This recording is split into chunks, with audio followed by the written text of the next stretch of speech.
Shares of BCE are under pressure and continue to languish around the lowest level in 10 years. The country's largest telecom put up a mixed set of earnings results. On the positive side, earnings didn't fall as much as feared. Ad revenue for its media business picked up for the first time since the end of 2022, and it added the most postpaid wireless customers since 2018. However, the stock is under pressure. Investors focused in part on significantly lower cash flow than expected, which can be a concern when we're talking about a dividend yield that is reaching nearly 9%, and it's currently paying out more than its cash flow to fund the dividend. Nevertheless, it is one of the most hotly debated stocks right now, precisely because that kind of dividend yield is rarely available with stocks of this caliber.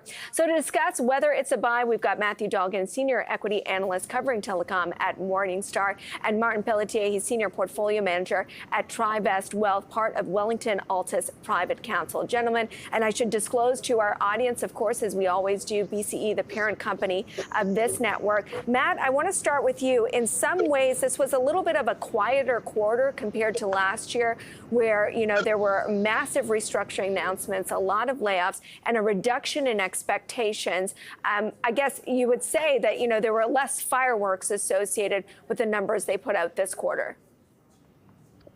Yeah, this was not too surprising given the really downbeat guidance that the company gave for 2024 when they released their last earnings.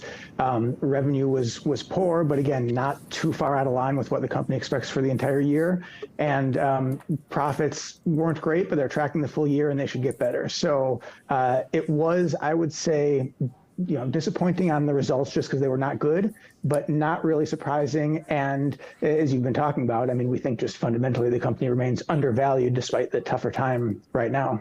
Martin, from a shareholder perspective, BCE is part of a larger telecom story. A number of these stocks have underperformed, but it's unique in the sense that it offers the kind of yield that maybe you can't get elsewhere. How are you thinking about this one? So the telcos have just been obliterated since April of last year, so a year ago. And you have to ask yourself why. Is it due to what's happening under the covers of BCE, looking there specifically? But Rogers, TELUS, and Bell are both off significantly, anywhere from 13 to 20% in the last 12 months. And so there's more to it than just that. And so I personally think it's due to interest rates and worries over interest rates.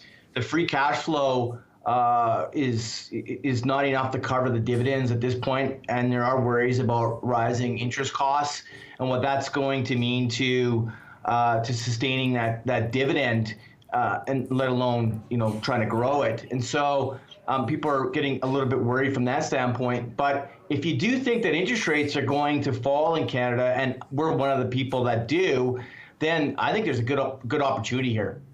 You highlighted two great points, one on sort of the cash flow, the competition, but also kind of the interest rate environment. Matt, I'd love for you to pick up on that latter point. Regardless of what you think of the fundamentals, is this a sector, is this a stock that could see a pop when we do get that first rate cut by the Bank of Canada? It's certainly something that, we think is weighing on the price of these telecom stocks. And so when that does reverse, that will be one headwind that comes away a little bit. So that could cause a little bit of a pop. We don't think that that's the only concern or maybe even the primary concern. We do think competition is fierce.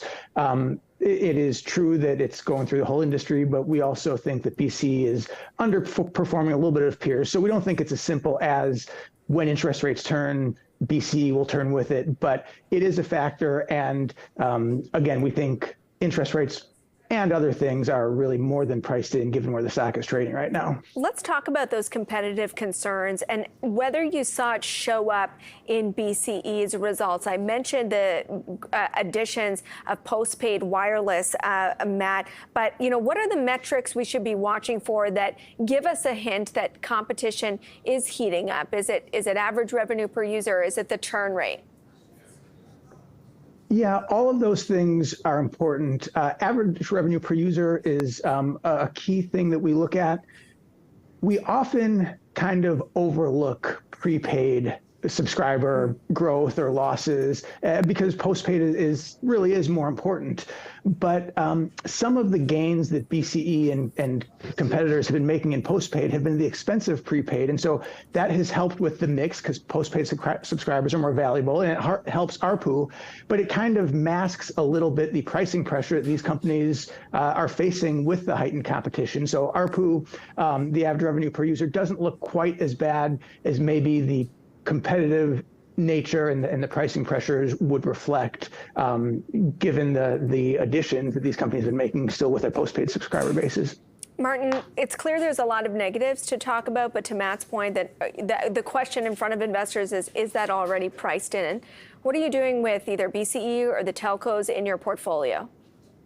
Okay, so I'm trying to be a big picture person, and being a former analyst, looking at the numbers, you can get lost a little bit in the details of some of the specifics, such as wireless penetration and revenue per individual on the wireless side. But the bottom line is that yield sustainable at 9%? And the market's saying no. And it's saying rates are too high, they can't do it, and competition is too tough, they can't do it.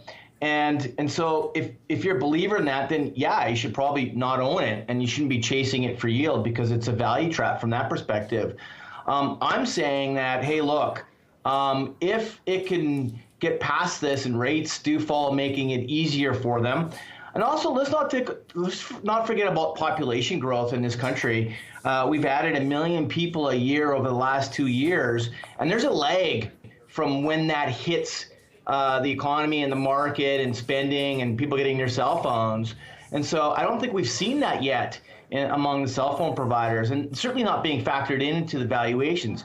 So I'm not making a huge call. I'm playing it as a trade because if I look at, other than the 9% dividend, there isn't much to like about these companies, and BCE in particular. But if they're able to if the market has faith and whatever factors it required for them to have that faith to get a 7% yield, that's 27% upside from where it's currently trading up to back to $57. That's a good trade. Matt, I'll give you the final word on that dividend. Sustainable? Well, we think management is committed to it, so it would be very reluctant to cut. It basically said on today's call that it will not cut in 2024, so I guess we'll see what the environment is in 2025. We think the company is probably a little bit better off if it does trim it a bit. I understand that the stock investors would take that as a negative, but for the health of the company, it would be fine. In the near term, though, it seems like the dividend will be maintained.